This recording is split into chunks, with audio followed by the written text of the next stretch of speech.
ধরেন চীনারা বেধর্মী, পাকিস্তানি বা অন্যান্য যে কোনো বেধর্মীরা আপনার অর্থ সম্পদ আপনার সর্বস্ব মেরে খেয়ে যাবে না।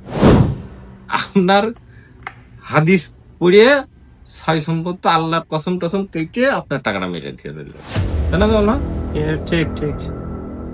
সো বাঙালির থেকে সাবধান হওয়া এখন জরুরি হয়ে দাঁড়িয়েছে, এমন পরিবেশ হয়ে দাঁড়িয়েছে মালয়েশিয়া। বলেন।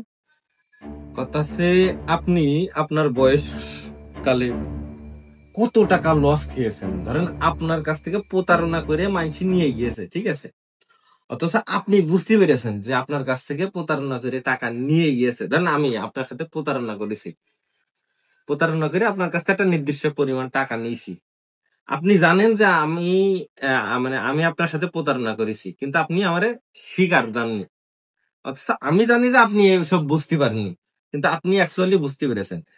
তো এইরকম প্রতারণার শিকার আপনি কত টাকা হয়েছেন সর্বোচ্চ, মানে এই পর্যন্ত মিলিয়ে? আর এই প্রতারণার ভিতরে একটা মানে মজার প্রতারণার গল্পটা কোন তো দেখি।